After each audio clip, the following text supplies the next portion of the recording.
Sorry for that. Stupid thing want to turn off by itself. Like they felt in player development, especially with Kaminga.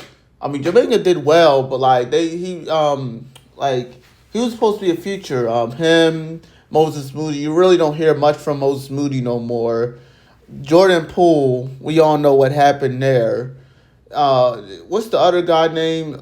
Wiseman. He failed. Like there was a lot of bust within the Warriors franchise as of late. Like they really catch fire when they got Curry and Thompson when they was I'm not pre dynasty when it was like going through that dynasty, man. It's just like and you got Steve Kerr, man. He's such a softy, especially with Draymond Green. Like I guess because Draymond Green reminded him of Jordan, especially when he punch pull. It is what it is. I don't think it's mostly Steve Kerr's fault. The Warriors, they need to get rid of Draymond Green. Like Green needs to go.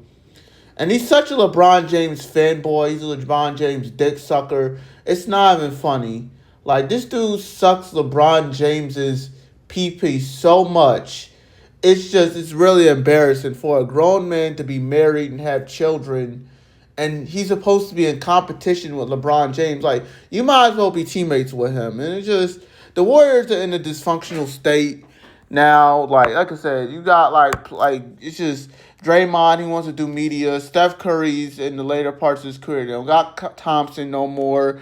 The players that's supposed to be their future is just, most of them are gone. Now, the only player that they have that's really, is the Warriors' future is that Kalemsky guy, whatever his name is, the guy with the ginger hair. Like I said, I didn't watch much Warriors basketball this year, but I do know some stuff about the Warriors this year. And the last game I saw them, they wasn't well. They got blown out to the ends by the Suns. And the Suns, they're a better team than the Suns. Like the Suns only have Devin Booker, and they got the crash out himself, the NBA villain, Dylan Brooks, and he had his past beast with Draymond Green. The dark skin versus the light skin crash out. If I know what I mean. So yeah, let's go on with the video.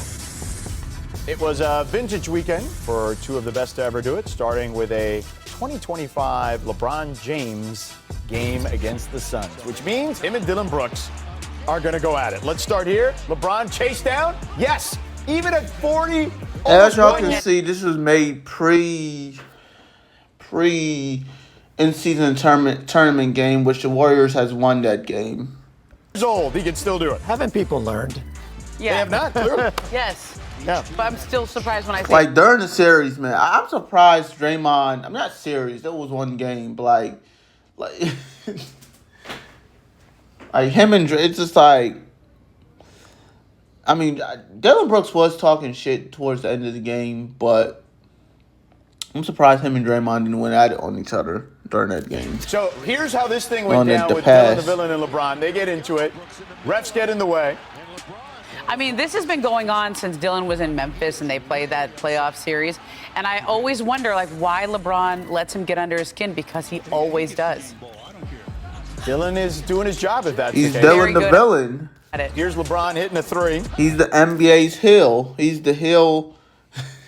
I remember as a child when I used to watch wrestling and basketball, I was like, oh man, that guy's like an NBA heel. That guy can be a good wrestling villain. And that's what Dylan Brooks is. He's like a WWE heel. He's God, that sounds like a smart mark. agitated. He's real mad. Yeah, he's big mad. Now, here's where the Lakers blow this big lead, okay? Luka, though, tries to stem the comeback for the Suns. But here come the Suns again. Well, when you can shoot threes at the clip they can, it's easy to get back into games. Brooks from the free throw line gets that one to fall. Swing, swing, swing. Colin Gillespie. It's been a good find for them, Gillespie. Been terrific. Yeah. Yep. He's been terrific. Marcus Smart rejected at the rim. Here comes Devin Booker. He misses, gets it back, finds Dylan the Villain. LeBron hits him. He wants a foul. Then he gets in LeBron. Right up in LeBron's face. Bumps him. Dylan gets thrown out. Second tee. Yep. No, Brooks, I swear, man. The dude, a couple years ago, he made the Grizzlies that was like a reality TV show, and a narrative TV show at the same time with him crashing out and John Morant doing the things he done, and then the pre-game they be dancing like that stupid dance that he did that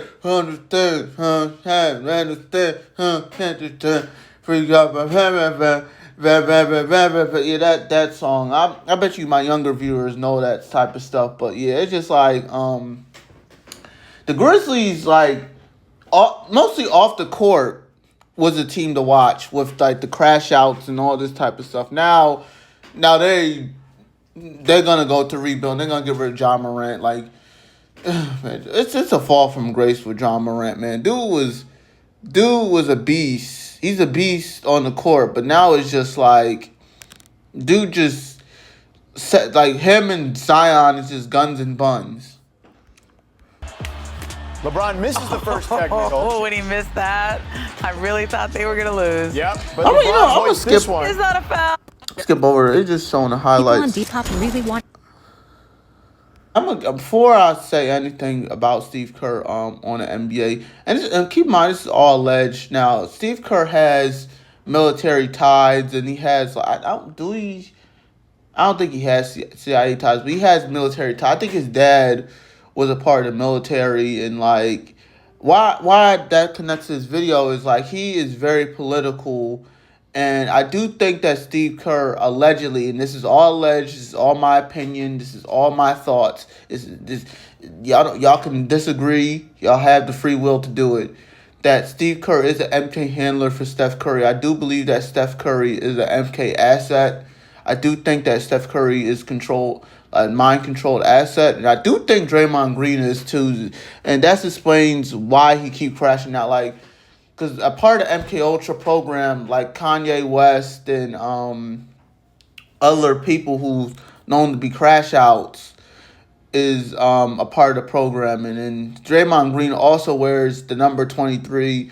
And the number 23 is a pretty, like, I won't say occultic, but like sacred number in the NBA. Like the number 6 that's retired by Bill Russell. He played for a team that was the Celtics, which are the Celts. And the Celts was known for witchcraft.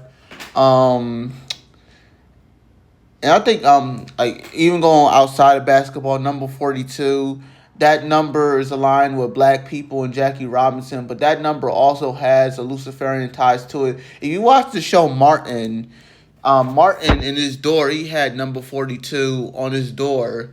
In his apartment, and that number has an occultic meaning to it too. There's a lot of numbers that has occultic meanings to it in the Luciferian system. I'm not a gematria person. I connect numbers spiritually. I'm not gonna say, oh, this number it has like no meaning to it. Just like this is what. No, we gotta connect it to the ancient Babylon, ancient Rome, ancient Greece, ancient whatever. We got connected spiritually, and that's my problem with gematria. It's like there's no connection historically and spiritually. It's just a bunch of shit talk. Excuse my language.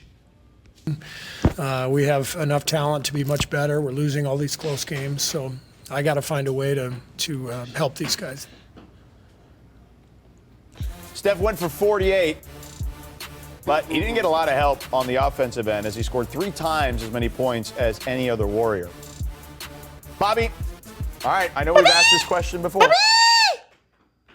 Is there any help coming for Steph? Not at least for the next month here. They're still sitting on that John Kuminga contract. He can't, although 90% of the league can be traded today, he can't be traded until January 15th. He's been sitting on the bench collecting DNPs. The last 2 games, they've given up 127 and 136 points. So you can say certainly offensively, is there something more coming? I look at it defensively as far as cleaning up. They're allowing the 6th most turnovers per game. They allowed a Portland team to shoot 20 of 31 from deep last night here. But right now they are who they are until they can figure out where the Kuminga situation is going to go. I do think there's things they can do, though. And Jimmy Butler has talked about this with Anthony Slater at several points during the season. When they run their offense, it's this free-flowing, beautiful offense that's designed with Steph Curry in mind. But when Steph goes off the court and Jimmy Butler is now your guy and he's the head of the snake, Jimmy Butler needs to play a totally different game. He needs to play more of an isolation-heavy game. They need to set him up for success. And I think that's what Steve Kerr is talking about there. I like that he owns that. And I actually think there's something they can do.